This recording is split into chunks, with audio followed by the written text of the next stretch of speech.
use intuitive and capable forensics tools and incident response tools. From basic technology. This is the beginning of our Autopsy one-day training course. This course covers the basics of using Autopsy in a digital investigation. It's the online version of our typical one-day in-person class. Now, to get all this material into a one-day class, we assume some basic knowledge of digital forensics. So concepts like what an MD5 hash value is or how to acquire data from a hard drive aren't covered in this class. We assume you already do forensics and have used some other forensics tool, and we're going to focus on how to do those techniques that you're already doing and to expose you to unique features in Autopsy that you may not be aware of. The course is going to be broken up into a bunch of videos, each of which is 30 minutes long or less, and several of them have hands-on sessions in between them to reinforce the concepts from that video. So what is Autopsy? Autopsy is a digital forensics platform. You can use it to analyze hard drives, smartphones, media cards, USB drives, etc. There's three main goals that we've used to design an Autopsy for the past many years. First is ease of use. As you'll see from these slides and videos later on, we have very simple interfaces and wizards to guide you through the process. Our goal is that you can actually use Autopsy without needing a whole lot of training or reading a whole lot of the manuals, although they are there if you need them. Second is fast results. By this, we don't mean that we have some kind of crazy advanced GPU-enabled technology, but what we mean is that we're going to show you information as soon as possible once we or our analysis modules know about them. The early funding from Autopsy version 3 came from the US Army, and their use case was 2 hours or less with a device by a soldier who had many other jobs and could potentially be in a dangerous situation. So with that kind of scenario and requirements, this became apparent we had to provide quick keyword hits or hash hits and not wait for the entire drive to be analyzed, which could take hours or days.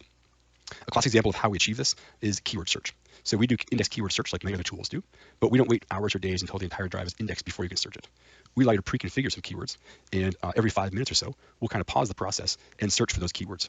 And we prioritize user content over operating system files or program files, which means in the first 10, 20 minutes, you may have keyword hits for all the user content on that drive, so you can start to go through those results and analyze them. Third bullet, sensibility. Autopsy 3 came out of some discussions at OSDFCon, which is our open source conference that we organize every year. And the basic discussion was about how frustrating it was for users who had to copy data between tools because no tool solves all problems. And the examiners wanted the capability of being able to incorporate third-party modules so they could do all their investigations within one tool and not copy data around and not have to merge reports together. And Autopsy 3 came out of that concept. And so therefore we have many places in Autopsy that are designed to be add-on modules. And we'll see later on, there's a whole bunch of public modules out there where people have built functionality and added it in so that you can stay in one tool and do most of your investigation in that one tool.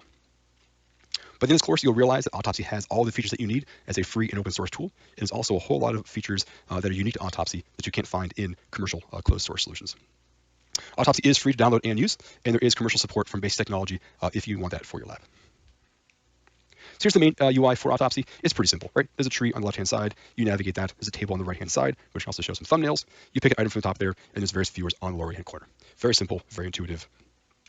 There's also dedicated UIs for when that simple UI layout is not powerful enough. So you can see here our timeline interface. There's also interfaces for communications and pictures and videos. Brief history of Autopsy, because many people think of Autopsy and think back to a version that was this very minimal web interface that ran on Linux. So that existed. That was Autopsy 1 and 2. I first released those back in 2001, and they were interfaced primarily to the sleuthkit command line tools, and they only ran on Linux and Mac and these Unix type systems, because that's what I operate on, and that's all I really cared about. Back in 2010, we had our first OSDFCon conference. The discussions of this extensibility idea came into it. We started to work on this extensible platform and also had a different mindset of focusing more on a Windows-based solution, since that's where the most of the examiners operate on. So 2012 was when version 3 was first released by Basic Technology.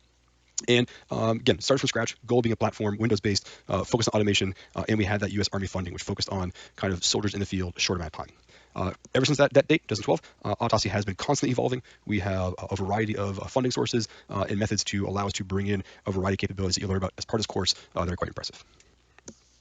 So who's Basic Technology? Where are we coming from? We are the primary developers of Autopsy at this point. I lead up the forensic group. And essentially what we do is build and maintain Autopsy as part of our forensics engineering services.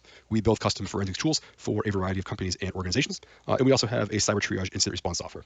But essentially, our goal as a group is to focus on building easy-to-use, intuitive, and capable forensics tools and incident response tools.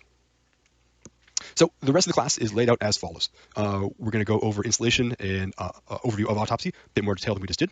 We'll talk about cases and adding data sources. We'll cover the basics of using the UI. And then we'll spend a whole bunch of time on how to analyze the data sources that we add in. And at the end, we'll talk about how to tag, how to comment, and make reports. And finally, we'll talk about how to install some of those third-party modules, because this is a framework and designed to be extensible. As mentioned before, we'll integrate some hands-on material periodically through all these things with the slides. Thanks.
Hi, I'm Brian Carrier from Basic Technology, and this is Section 1 of the Autopsy one-day training class. The goal of this section is to cover the general concepts before we make a case and start analyzing data. We'll talk about the investigation workflow, ways of deploying an autopsy, and the central repository. Let's first talk about the basic investigation workflow.